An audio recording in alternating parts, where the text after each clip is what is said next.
دوستو ابھی ایک دو دن پہلے ہی جب ترکی گورنمنٹ کی طرف سے مسلمانوں کی ایک ایتہاسک اور ایک شاندار مسجد کو میوزیم سے دوبارہ مسجد میں تبدیل کرنے کا فیصلہ کیا گیا، تو اس فیصلے کے نتیجے میں مسلمانوں سے سیاسی طور پر دشمنی رکھنے والے لوگوں میں تو بوکھلاہٹ دکھی ہی،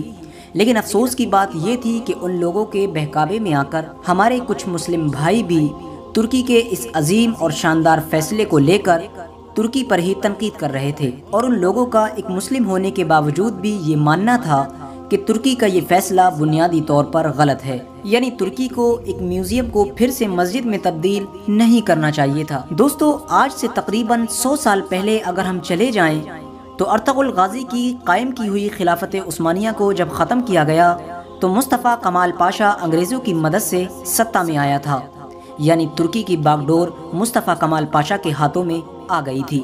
مصطفیٰ کمال پاشا نے ترکی میں ہر وہ فیصلہ لیا جو مسلمانوں کے خلاف تھا۔ اس نے مسلمانوں کی پہچان داڑھی پر بین لگا دیا، حجاب پر بین لگا دیا، اور لگ بھگ پچھلے 500 سالوں سے مسلسل مسلمان جس مسجد میں نماز ادا کر رہے تھے اس مسجد کے دروازے خود مسلمانوں کے ہی لیے بند کر دیے گئے، اور ساتھ ہی اس مسجد کو آفیشیلی ایک میوزیم گھوشت کر دیا گیا۔ لیکن دوستو ایک کہاوت ہے کہ وقت اپنے آپ کو ہمیشہ بدلتا رہتا ہے، اور یقیناً وہی ترکی میں ہوا۔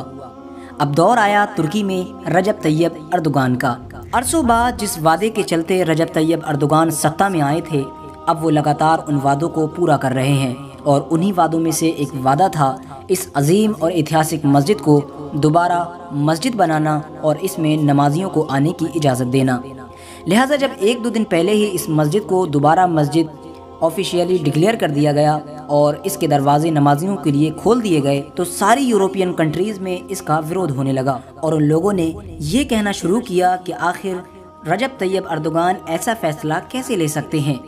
اس میوزیم کو دوبارہ مسجد میں کنورٹ کر کے اور اس کے دروازے نمازیوں کے لیے کیسے کھولے جا سکتے ہیں۔ دوستو ان تمام لوگوں کا یہ سوال جائز ہے، لیکن سوال یورپ کی ان سینکڑوں ایتہاسک مسجدوں پر بھی ہونا چاہیے تھا جسے آج چرچ میں بدل دیا گیا ہے، اور وہاں پر مسلمانوں کو خود جانے تک کی اجازت نہیں ملتی ہے۔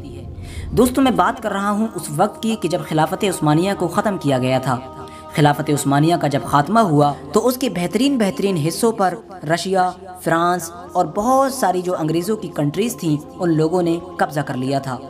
ظاہر ہے کہ سلطنت عثمانیہ کا جو بھی حصہ رہا تھا ان تمام حصوں پر بہت اچھی مسجدیں بنی ہوئی تھیں۔ جب عیسائی کنٹریز نے سلطنت عثمانیہ کے علاقوں پر قبضہ کرنا شروع کیا تو جو علاقہ ان کے قبضے میں آتا گیا اس علاقے کی بہترین مسجدوں کو انہوں نے چرچ میں تبدیل کر دیا، اور آج بھی آپ کو یورپ میں ایسی بہت ساری مسجدیں ملیں گی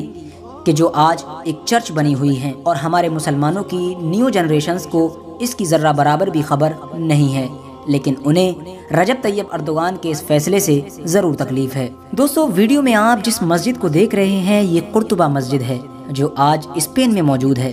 حالانکہ افسوس کی بات یہ ہے کہ میں اسے مسجد بھلے ہی کہہ رہا ہوں لیکن اب یہ مسجد نہیں ہے، کیونکہ اس مسجد کو چرچ میں بدل دیا گیا ہے۔ یہ کہانی شروع ہوتی ہے سلطنت عثمانیہ کے قائم ہونے سے پہلے سے بھی، جب مسلمانوں نے اسپین پر اپنی فتح حاصل کی تھی۔ اسپین میں مسلمانوں نے لگاتار تقریباً 450 سے 500 سالوں تک شان و شوکت کے ساتھ حکومت جاری رکھی، اور اسی حکومت کے درمیان وہاں کے مسلم حکمرانوں نے اس مسجد کی تعمیر کروائی تھی۔ اس مسجد کی شہرت، خوبصورتی اور مضبوطی کے بارے میں آپ صرف اس بات سے اندازہ لگا سکتے ہیں کہ اس مسجد کی تعمیر 202 سالوں میں ہوئی تھی، یعنی اس مسجد کو بننے میں 202 سال لگے تھے۔ اب آپ سوچئے کہ جس عمارت کو بنانے میں 202 سال لگائے جائیں وہ عمارت کتنی خوبصورت اور کتنی زیادہ مضبوط ہوگی۔ دوستو اس میں مسلسل مسلمان وہاں کے نماز ادا کرتے رہے، لیکن افسوس وہ برا وقت بھی آیا جب اسپین سے مسلمانوں کی حکومت ختم ہو گئی۔ 1236 میں جب مسلمانوں کی پوری طرح سے حکومت کو ختم کر دیا گیا اور اسپین میں عیسائیوں کی حکومت قائم ہو گئی تو ان کی سلطنت نے مشکل سے 100 سال کے بعد ہی اس مسجد کو چرچ میں تبدیل کر دیا، اور آج تک مسلسل یہ ایک چرچ ہی بنی ہوئی ہے۔ آج بھی دنیا میں جگہ جگہ کے مسلمانوں کے ذریعے اس چرچ کو دوبارہ مسجد بنانے کا مطالبہ ہوتا رہتا ہے، لیکن ظاہر ہے کہ جہاں پر جس کی پاور ہے وہ اپنی ہی چلاتا ہے۔ تو لہٰذا جو لوگ بھی ترکی پر اس فیصلے کو لے کر انگلی اٹھا رہے ہیں انہیں اس طرح کی مسجدوں کو بھی ضرور دیکھنا چاہیے جو آج غیر مسلم کنٹریز میں دوسری عبادت گاہیں بنی ہوئی ہیں۔ لہٰذا آج کی اپنی ویڈیو کا ہم یہیں پر اختتام کرتے ہیں۔ ویڈیو پسند آنے کی صورت میں ویڈیو کو لائک کریں اور اپنے دوستوں احباب رشتہ داروں کے ساتھ ضرور شیئر کریں۔ السلام علیکم ورحمۃ اللہ وبرکاتہ۔